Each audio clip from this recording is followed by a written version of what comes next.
Jai Jai Ram, Sri Ram, Jai Ram, Jai Jai Ram, Sri Ram, Jai Ram, Jai Jai Ram,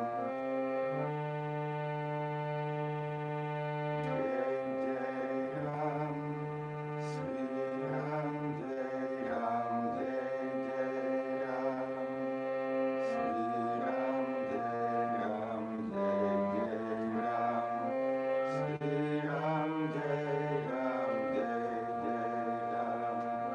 Sri Ram, Jai Ram, Jai Jai Ram, Sri Ram, Jai Ram, Jai Jai Ram, Sri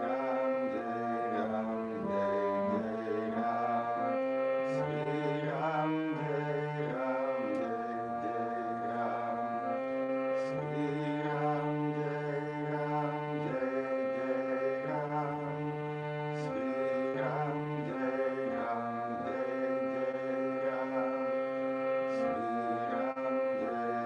Jai Ram, Jai Jai Ram, Sri Ram, Jai Ram, Jai Jai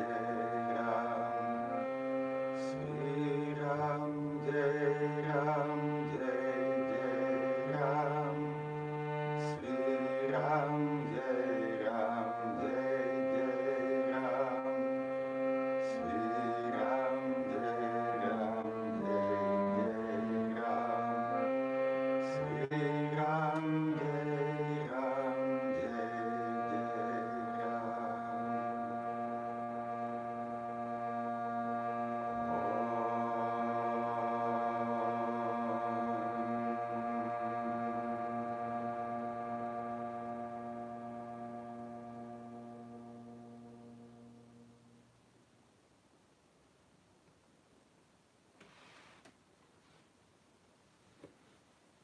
Namaste. Good evening and welcome everyone.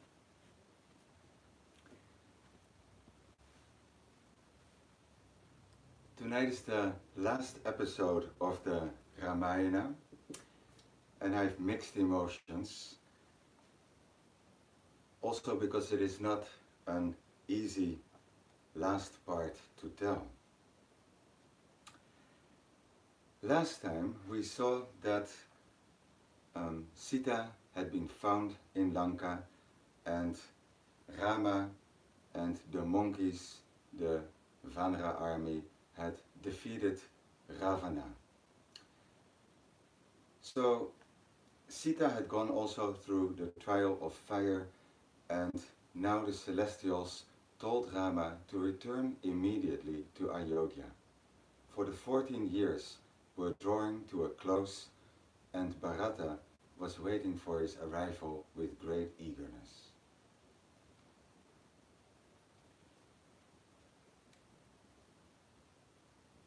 The next morning, Bibhishana came to Rama and said, "My lord, I'll help you to reach Ayodhya in a single day." My brother Ravana took the aerial vehicle called Pushpaka from his brother Kubera. It was his prized possession. You can return to Ayodhya in this flying chariot. Rama was touched by his devotion and said, "Please bring the Pushpaka immediately so that we can leave at once." The fantastic flower-bedecked chariot, drawn by swans, was brought in readiness for their departure. Rama, Sita and Lakshman climbed into the vehicle. Even though the Pushpaka was as big as a palace, Rama sat with Sita on his lap, much to her delight, with Lakshman beside them. Rama looked at Bibhishana, Sugriva and all the other Vanaras and said, "You have been my true friends. I don't know in what way I can repay you. Sugriva, please return please return to Kishkinda with your army. My blessings will always be with you. And as for you, O Hanuman, we owe our lives to you. Now, please give me leave to return to my own city. My heart yearns to be back there. Sugriva bowed low and said, Lord, please give us leave to come with you to Ayodhya. After witnessing your coronation, we promise to return. All the others expressed the same desire. Rama smiled at their eagerness to accompany him. Vibhishana also requested that he and his friends be allowed to join the party. Rama gladly gave his consent, and the whole group got into the Pushpaka, and still there was enough room for another army. The divine chariot could hold all of them, and it rose into the air effortlessly. Flowers rained from the sky as it lifted up. Sita's face glowed with happiness and beauty as Rama pointed out sites of interest to her, through which they had wandered through their long and painful search. The vehicle landed on the other side of the bridge, so that Rama could worship at the shrine of Shiva which he had consecrated before he set out. Then, later, Rama pointed out the place where he had met Hanuman for the first time. Oh, look, Sita, he said. There is our ashram at Panchavati, where you were so cruelly captured. We abandoned it soon after, for I could not bear to stay there without you. He remained silent for a few minutes, reliving the painful scenes of that time. Later, they passed Chitrakoot, where they had spent so many happy days together, and at last came to Bharadvaja's ashram, where the Pushpaka landed. The sage asked Rama to stay for the day and go the next morning. So Rama told Hanuman, please proceed to Nandigram and give Bharata all the news. If his face shows his disappointment at my return and his desire to keep the kingdom, please return and tell me. I will not stand in his way.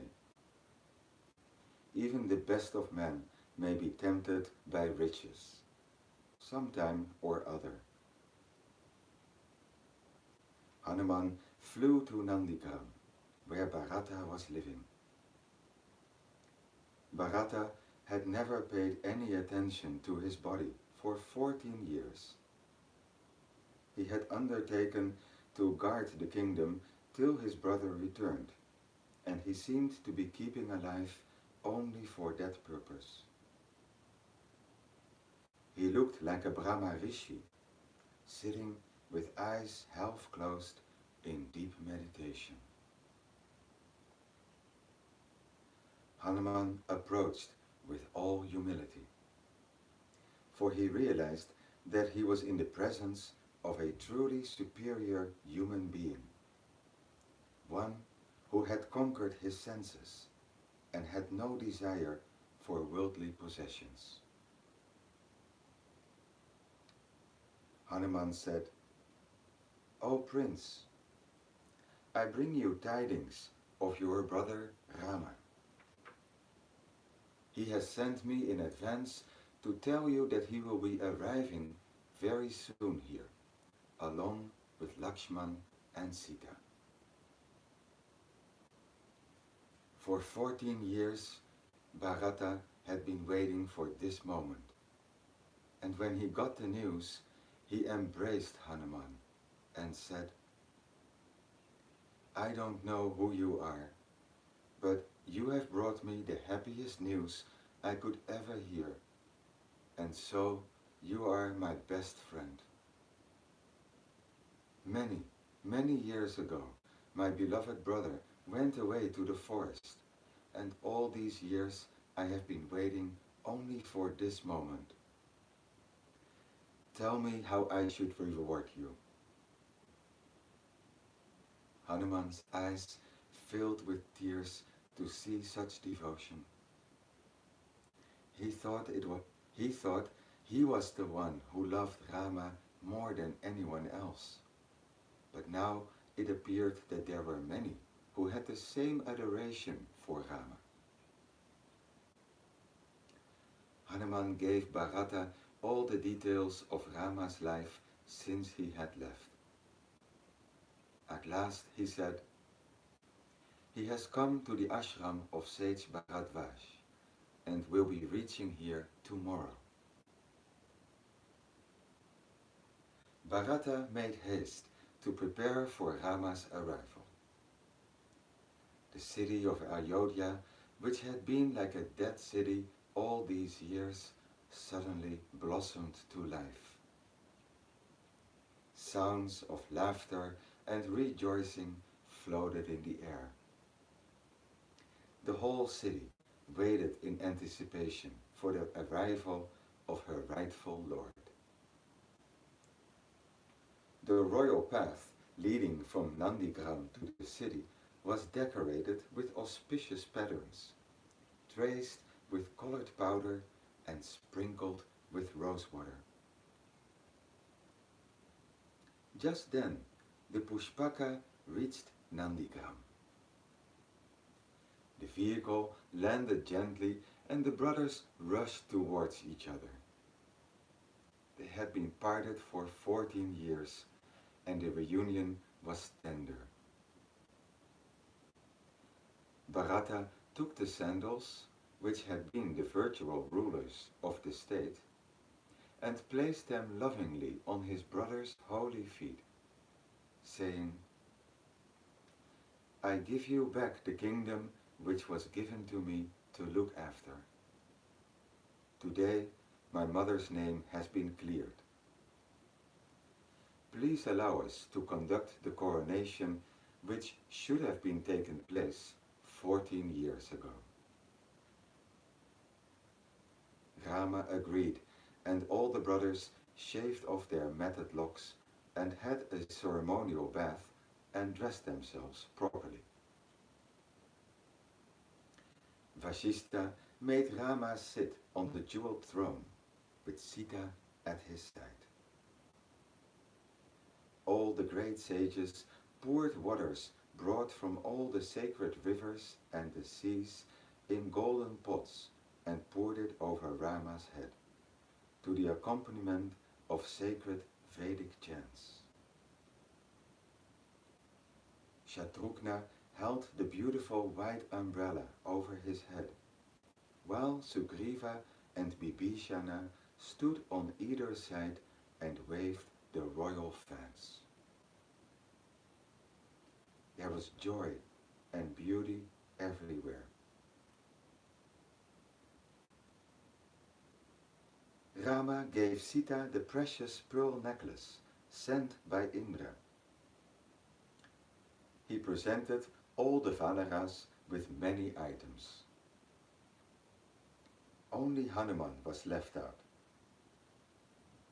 Turning to Sita, Rama said, why don't you give a gift to one who has all the qualities which you think a great hero should have?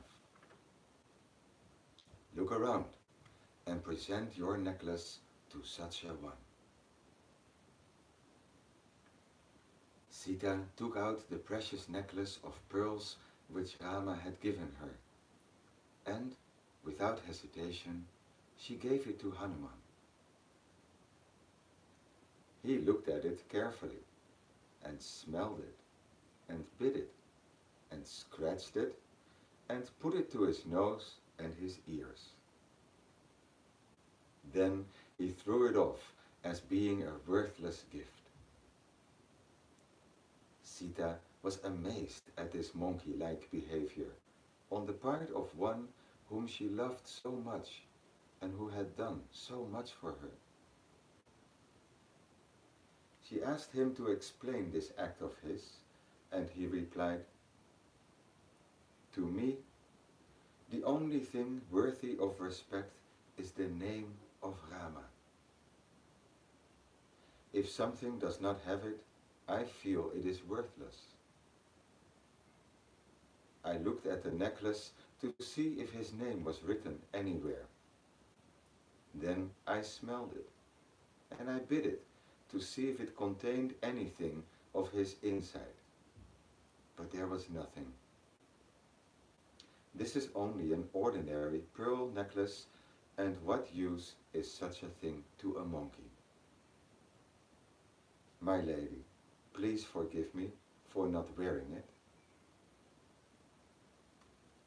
The audience was astounded by this statement and asked him, "Hanuman, what about your own body? Does it have anything of Rama?" So Hanuman asked Sugriva to put his ear to Hanuman's chest, and to his wonder, Sugriva heard the continuous chanting of Rama, Rama, Rama in his heart. It is said that this great devotee of Rama split his chest open, and, to the astonishment of all, there was Rama enshrined within. Rama embraced him warmly and placed his blessed hands on the wound, which healed miraculously at his touch. The coronation was the glorious finale of the saga of Rama and Sita. The festivities lasted for a month. At the end of it, Sugriva and the others returned to Kishkinda and Bibhishana to Lanka. Hanuman, however, opted to stay on with Rama, for he could not bear to be parted from him. Rama Raj, or the rule of Rama, is famed over the world as being a glorious one. There was no disease or unhappiness, and no one died an untimely death. There was plenty for all. The land flourished, and the people were happy. There was no greed, for everyone had all that they could wish for.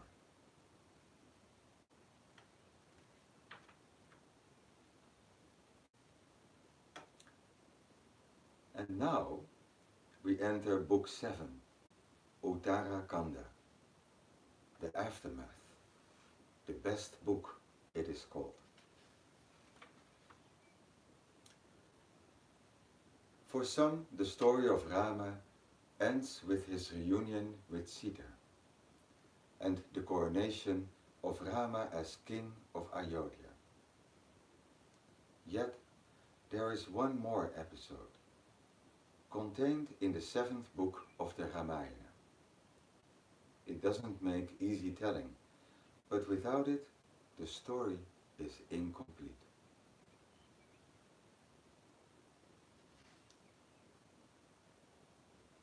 Many years passed, while Rama ruled with Sita by his side, supported by his beloved brothers and able ministers.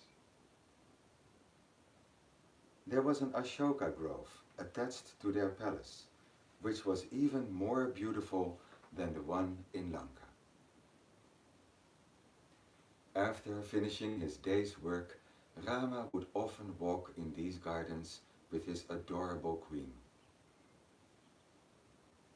One day, while they were sitting in the garden and talking to each other, Rama noticed that his wife showed all signs of pregnancy. Her skin glowed. Rama was delighted.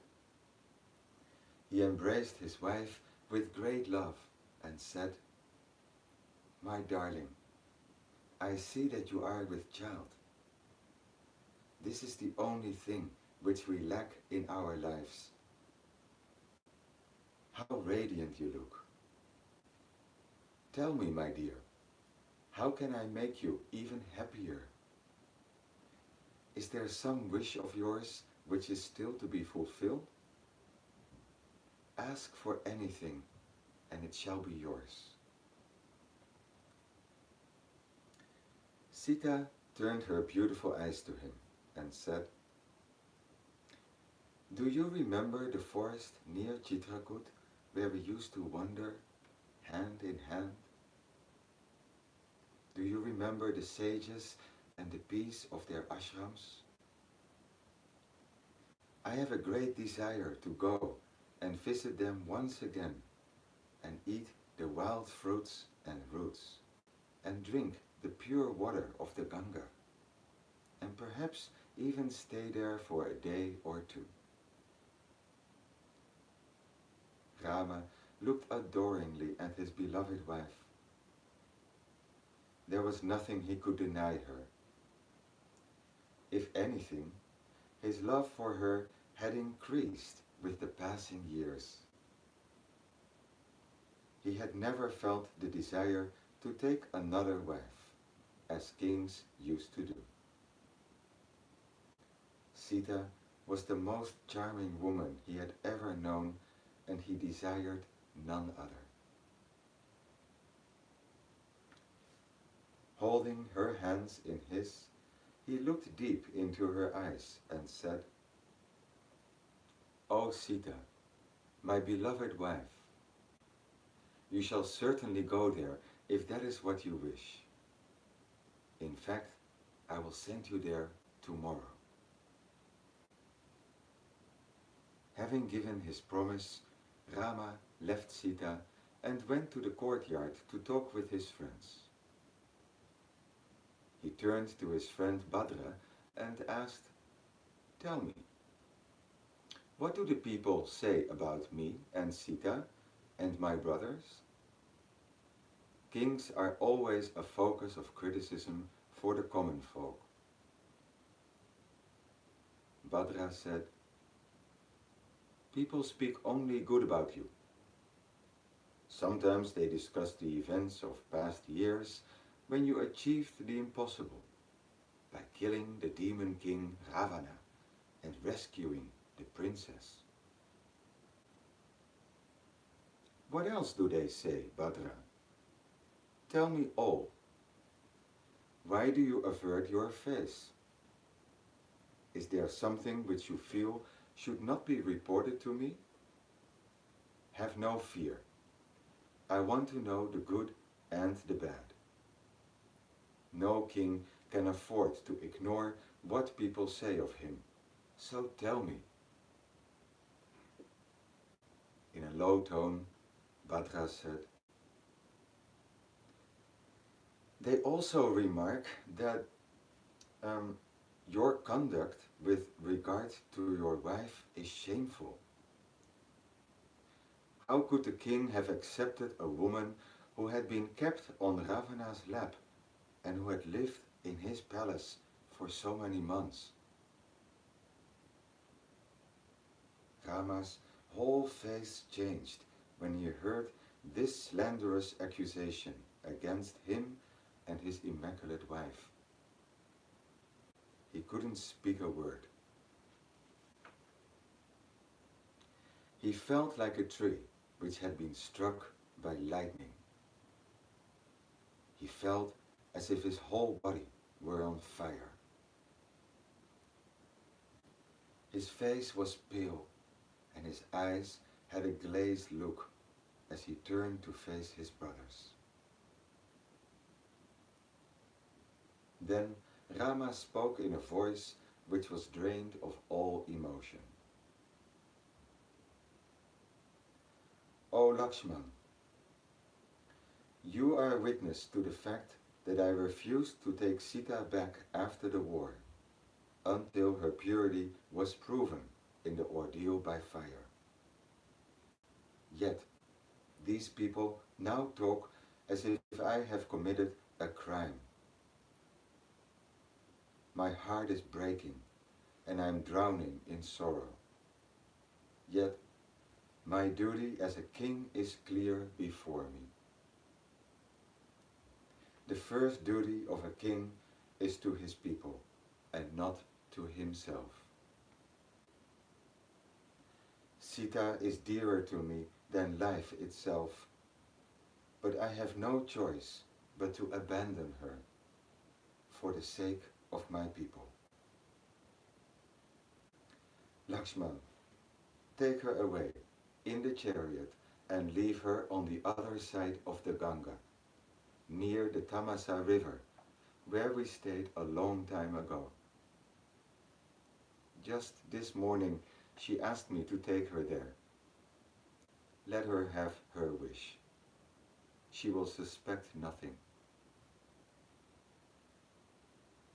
Lakshman jumped to his feet and said, Rama, you cannot do this to her. I will do anything else you ask, but not this. His face carved of stone, Rama said, I don't want to hear another word.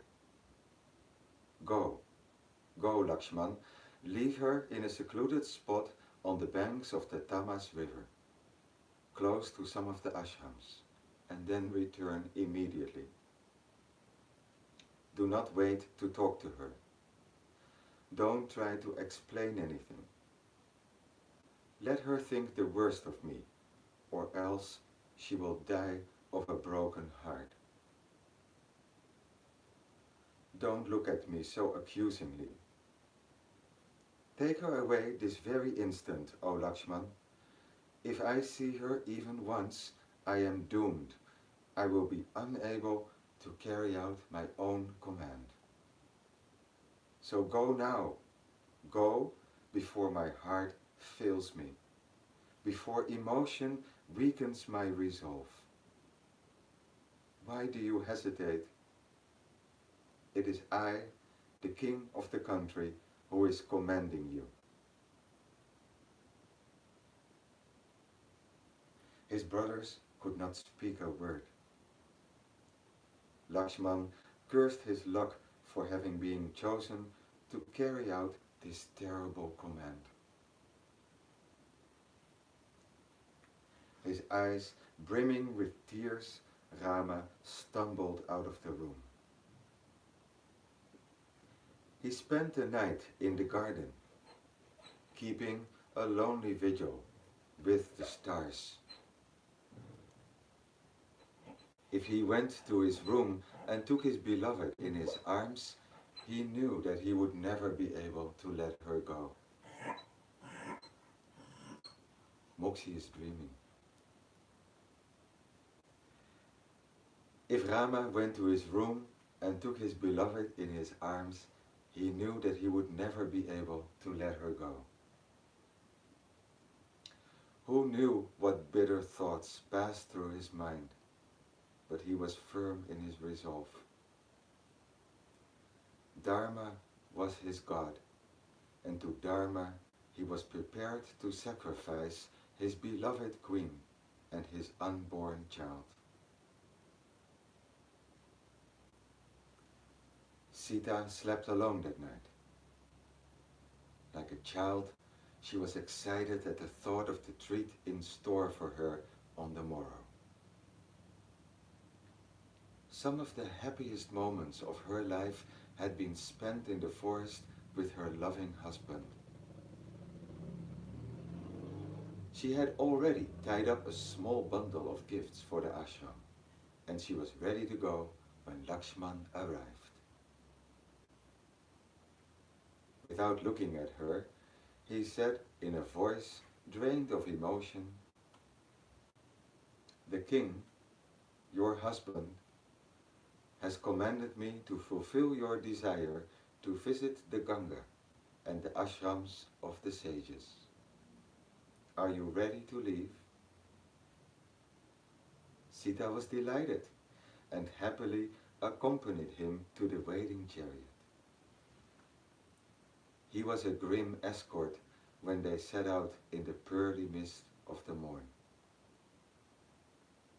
Sita alone was full of cheer. She turned around for a last look at the sleeping town, not realizing that it was, indeed, her last look. Suddenly, her heart had misgivings. In an agitated voice, she asked, "Tell me, Lakshman, is all well with your brother? I haven't seen him this morning. Where was he in the night? I fear something inauspicious has happened." In a choking voice, Lakshman said, "The king, your husband, is quite well. He gave orders that you should have an undisturbed night, since you had to undertake a long journey in the morning. He told me to wish you well." More than that he could not say. By afternoon they reached the banks of the river Gomati and camped at one of the ashrams. The next morning they went forwards in the chariot and reached the banks of the holy river.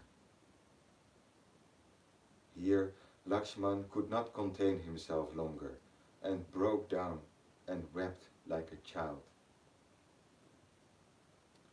"Why are you crying, Lakshman?" asked Sita. "You are making me depressed. I have been longing to come here, and now that you have brought me here, you make me sad by your weeping. Is it because you have been parted from Rama for 2 days? Then what about me? How much should I cry? I cannot endure life without him. Come, let us hurry and go to the ashrams and distribute our gifts, and then we will return."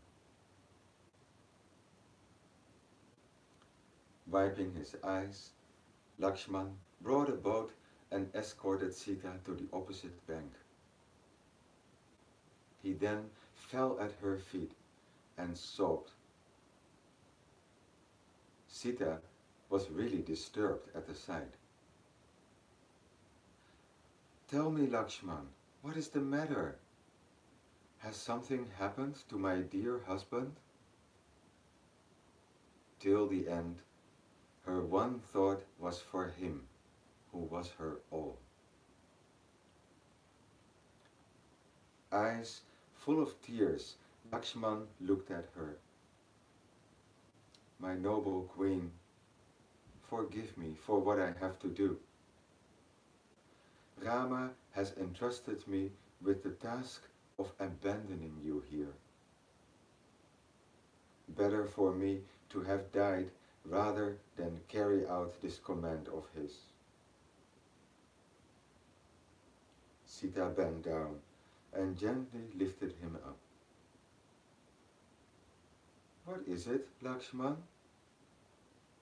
What is the reason for my husband's sudden decision?"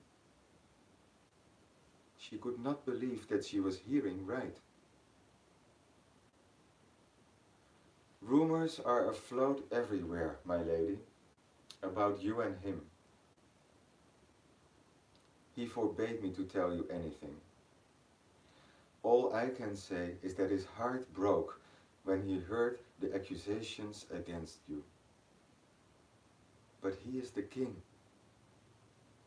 The king's duty is always to safeguard the interests of his people. Forgive him and forgive me. I can say no more. Night is fast approaching. How can I bear to leave you here, all alone, with none to protect you? Rama never left you without asking me to guard you. The only time we both left you was when the wicked king of the demons came and abducted you. Now, who is there to look after you? May your mother, the earth, give you all protection. May this holy river look after all your wants. Sita looked like a frightened deer, listening to Lakshman's words, and then said, "Surely I was born for sorrow. Grief alone seems to be my constant companion. Lakshman, leave me here and return to the king, my husband, and tell him that his wife wishes him well.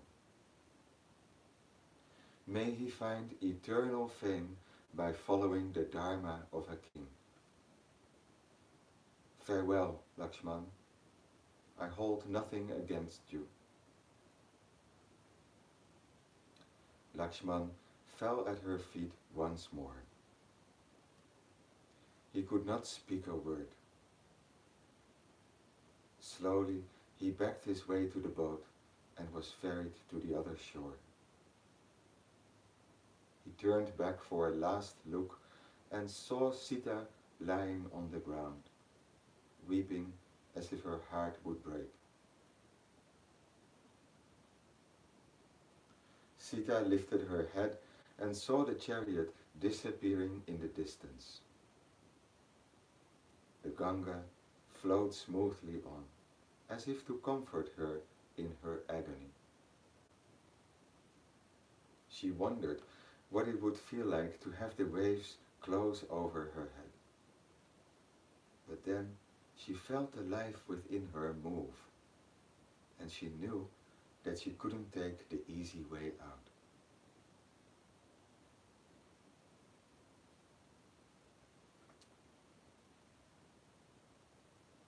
Lakshman returned sorrowfully to Ayodhya.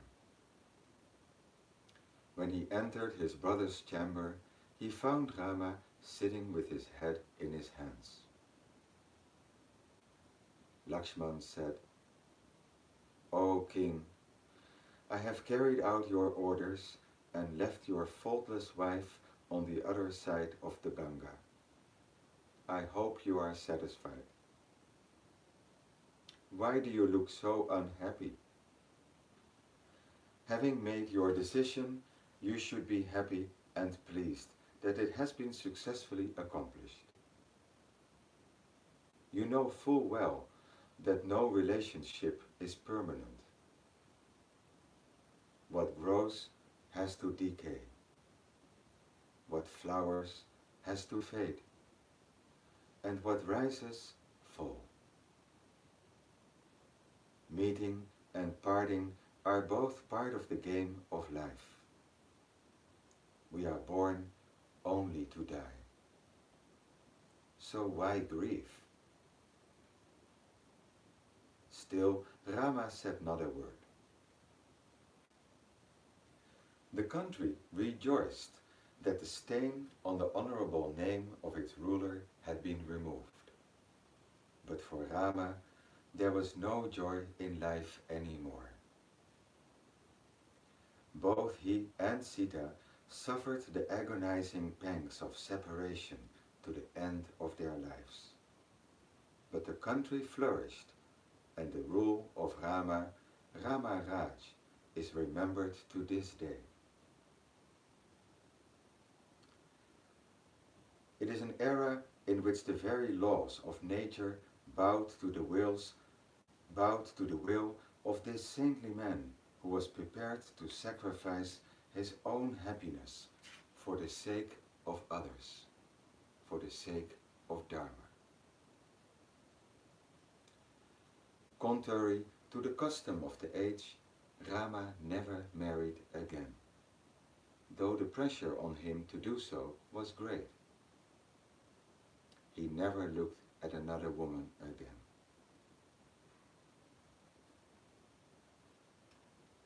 In the meantime, far away, where Lakshman had abandoned her, Sita sat alone and helpless.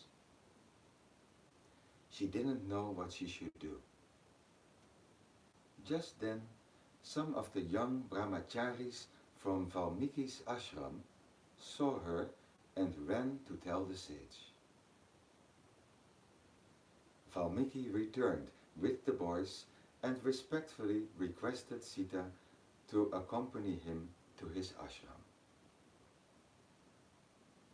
Fear not, O noble wife of Rama, I know that you are absolutely pure.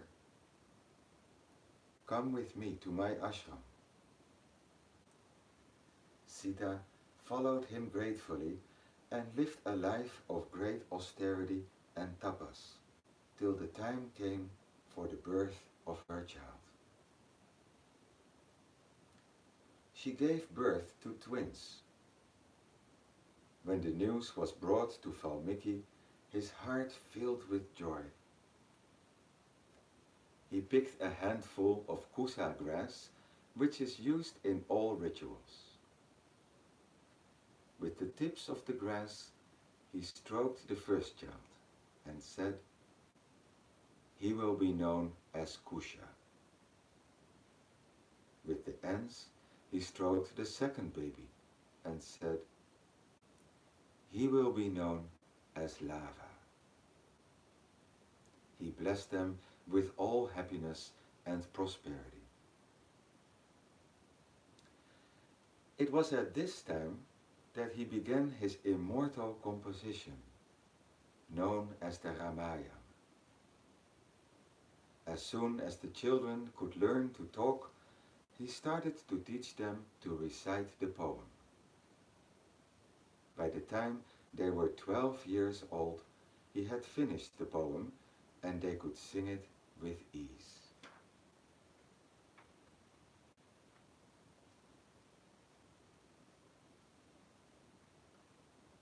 "12 years later, Rama decided to hold a special puja.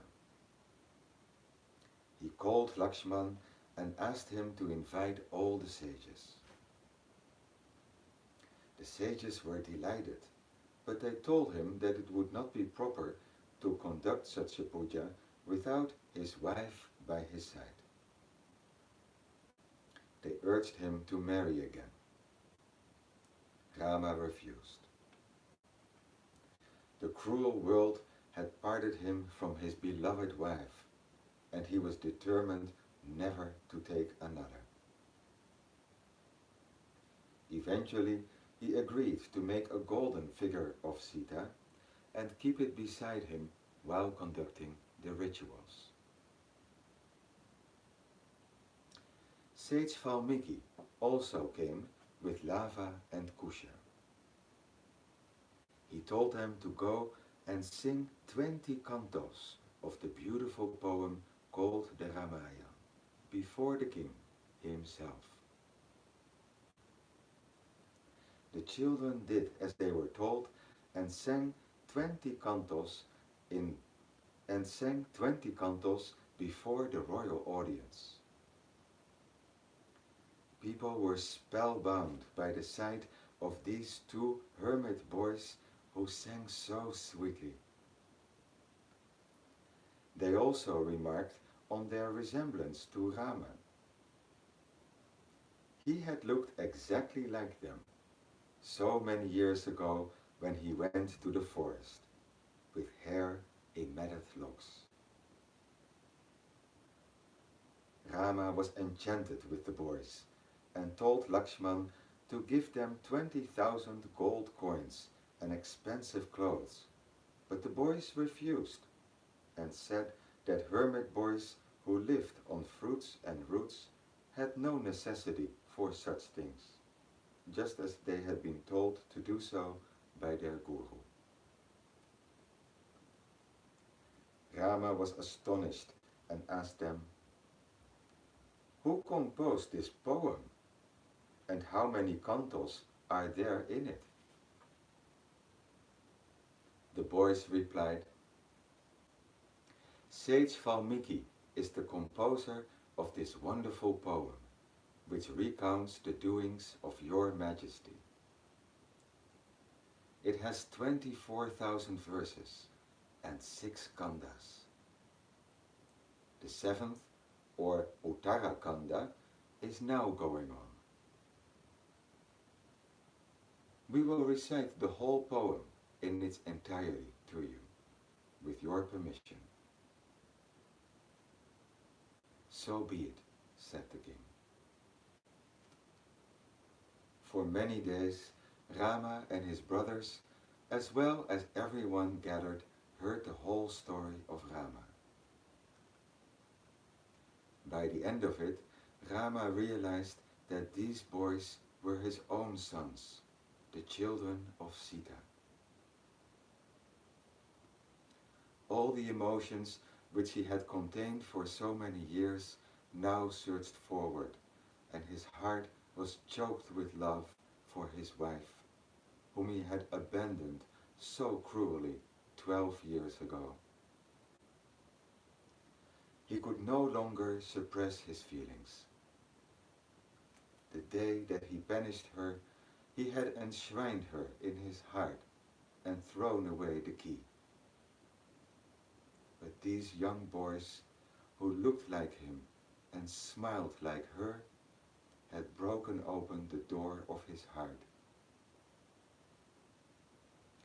The desire to see her again was too strong.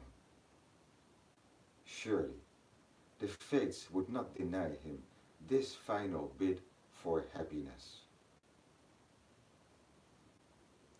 He sent messengers to the hut of Valmiki.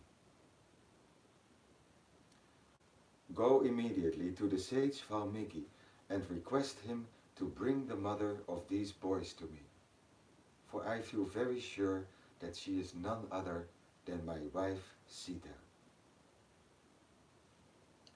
Ask him to let her come and prove her innocence tomorrow before this assembly. Tomorrow at dawn, the princess of Videha is welcome to come and display her virtue. The next morning, everybody from all over assembled in the forest to watch the final scene in the drama of the lives of their queen and their king. Into that motionless crowd of expectant citizens, Valmiki arrived with Sita. Her eyes were filled with tears, and her heart with Rama.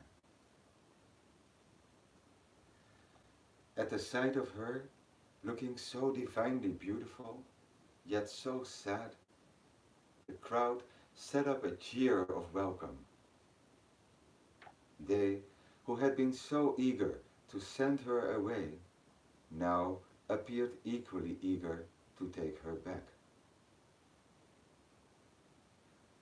Valmiki led her to Rama and said, Son of Dasarat, here is your wife.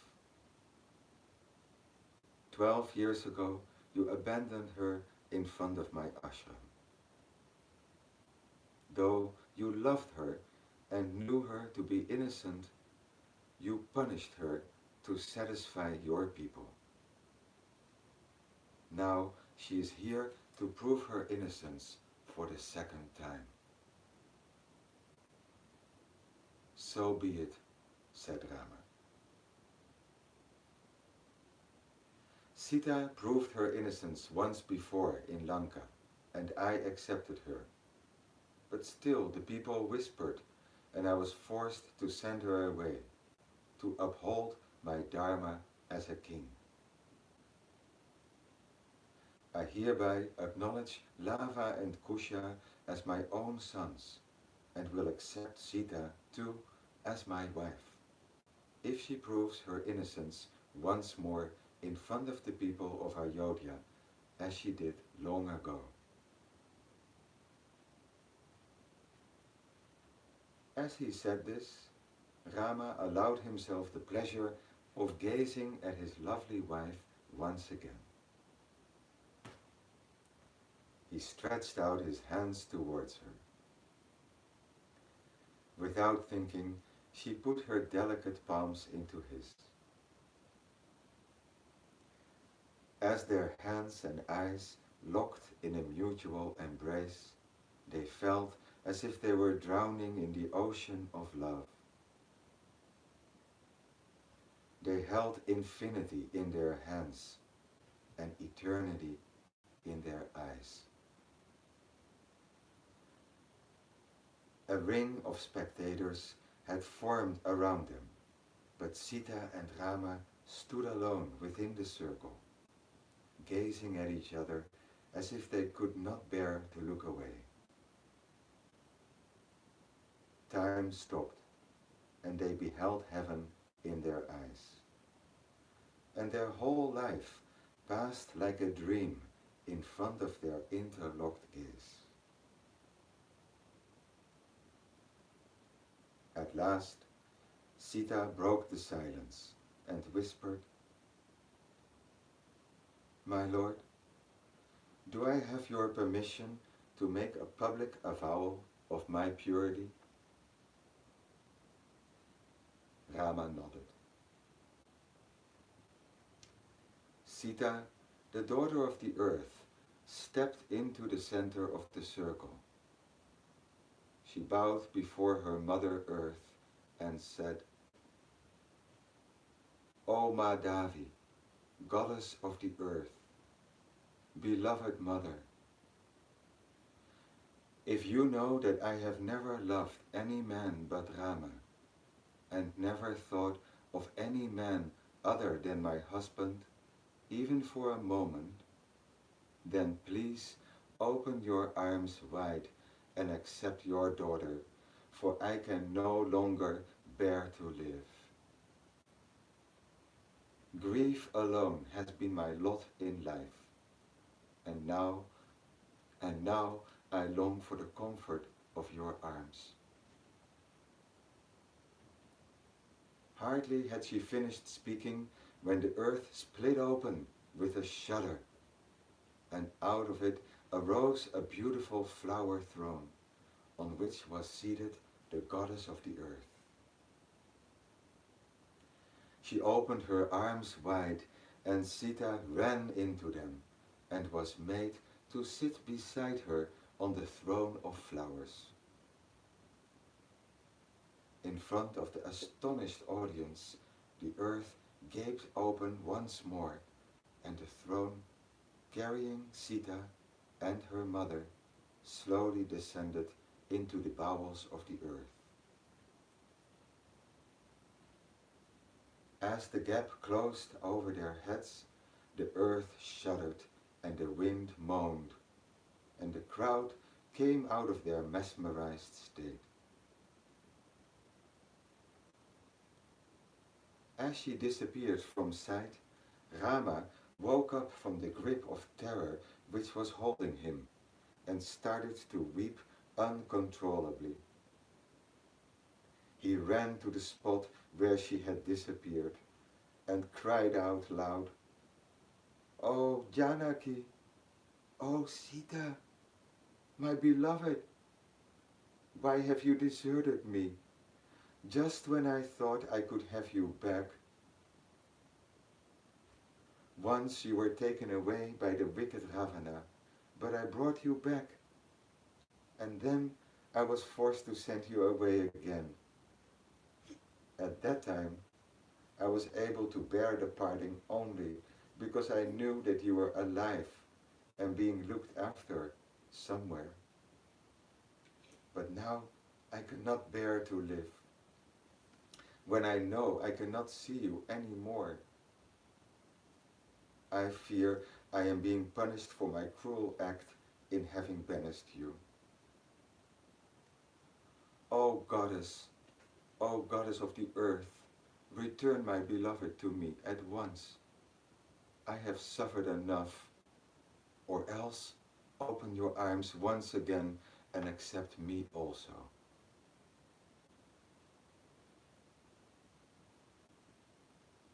No one dared to approach him. At last, Brahma, the creator, came to Rama and said,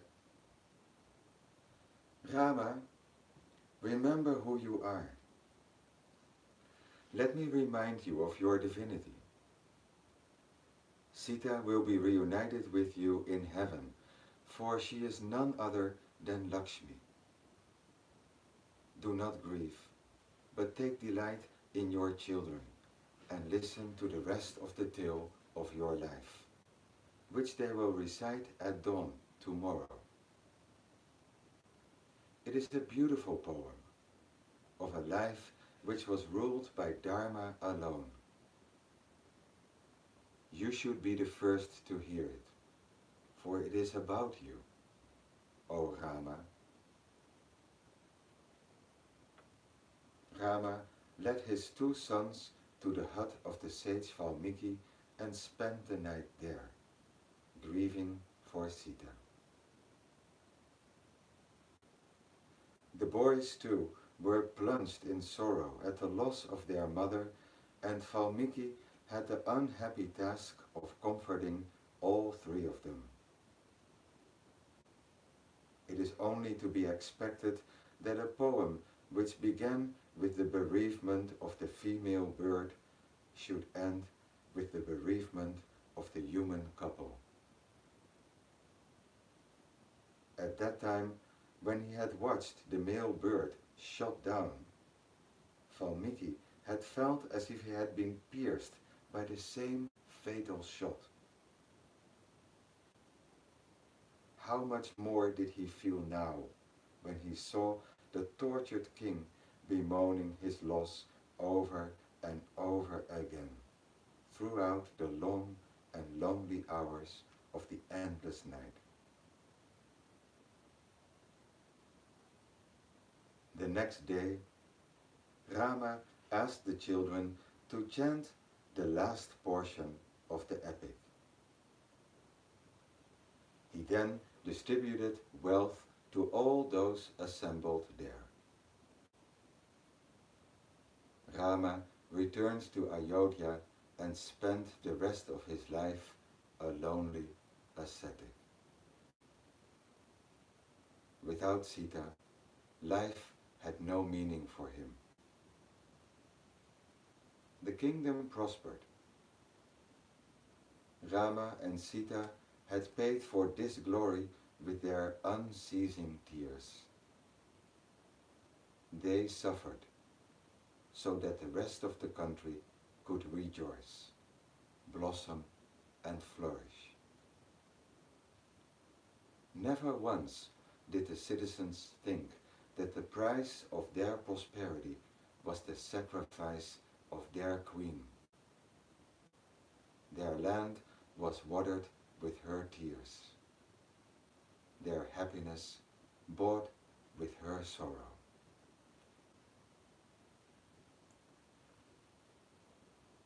We're almost at the end, but I have to, for a moment, do something with the Instagram so that it will also continue, because we are pretty much at 1 hour, so we are going a few minutes over time tonight. So, just a moment.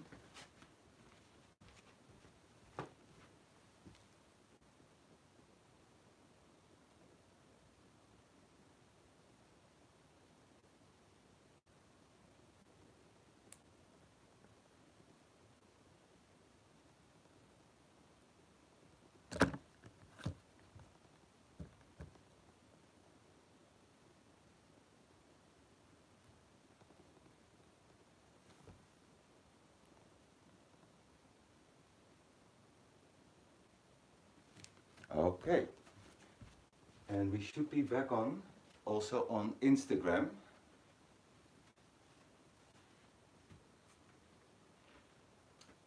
It's modern times.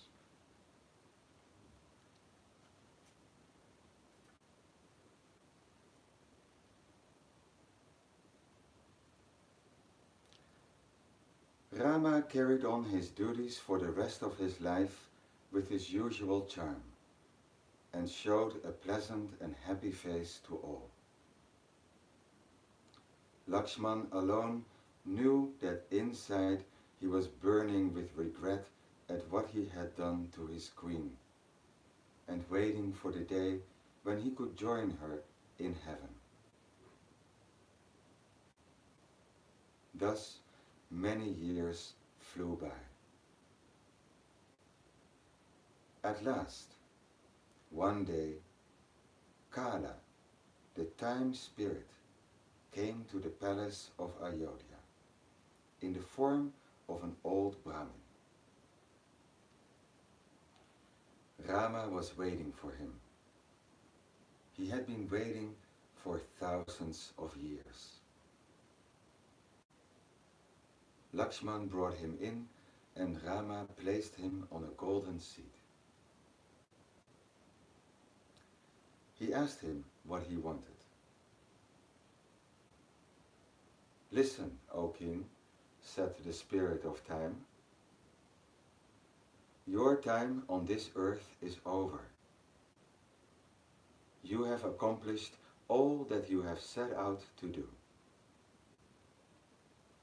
You are Vishnu, the eternal, the all-pervading protector of the universe. Your stay among the mortals is over. It is time for you to return." Rama smiled and said, "I am honored by your visit and happy with your message."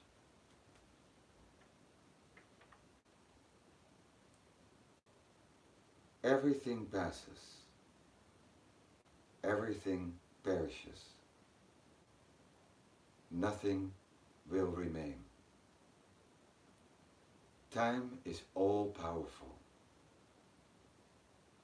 Everything will be swept away in the powerful river of time.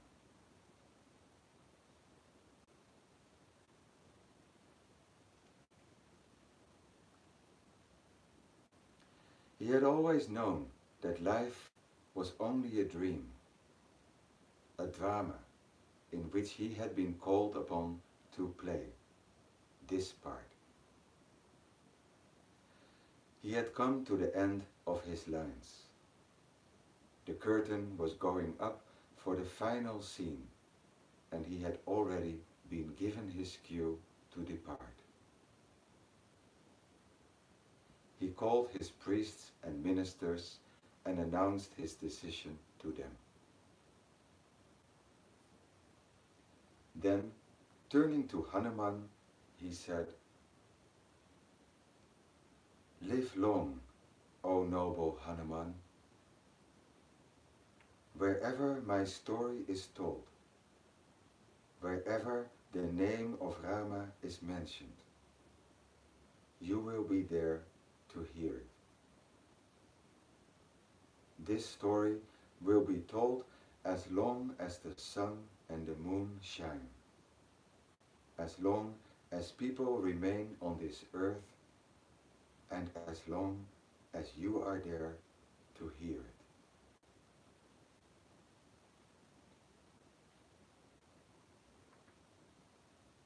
To the others he said, "If you wish, you may all follow me. This very day will you enter heaven along with me." All the people of Ayodhya followed Rama with love and devotion. Even the animals followed him, the cows and goats and elephants, not to mention the monkeys and bears. The very stones on the streets of Ayodhya wept, for they could not follow him.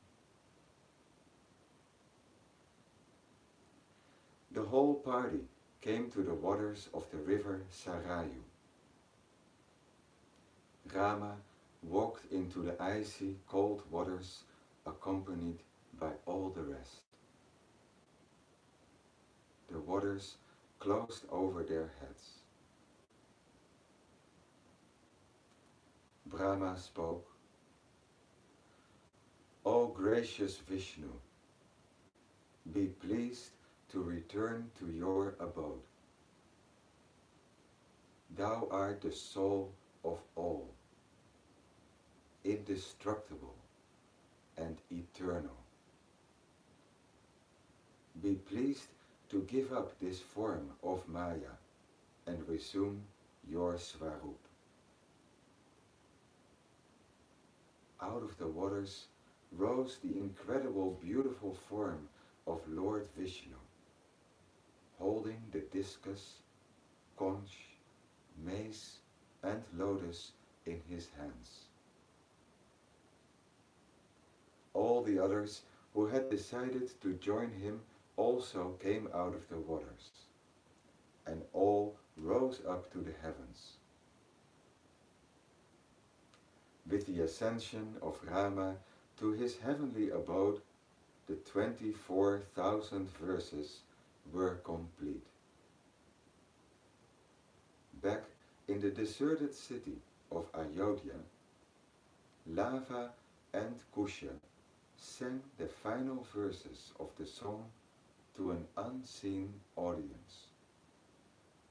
The song known as the Ramayana, the Way of Rama, the first poem ever to be composed by the Adi Kavi, the first poet, Valmiki.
Well, as you heard, that wasn't completely faultless, and I'm sure that my reading of the Ramayana, my own humble attempt, has not been perfect as well. If not only for the fact that I have skipped parts and it's not the entire book as Vanamali wrote it.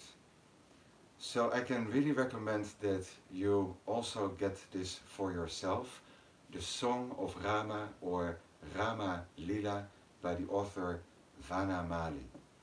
And we will also have it at Swaha Yoga again soon, hopefully. So, thank you for listening. Thank you for joining in this reading in the last nights, 9 nights altogether from the introduction on. And I want to conclude with the prayer: may all be healthy, may all be at peace with each other,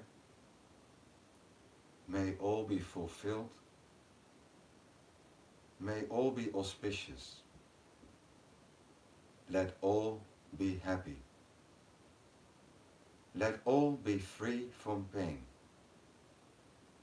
let all see reality everywhere, let none have sorrow. Om Tat Sat.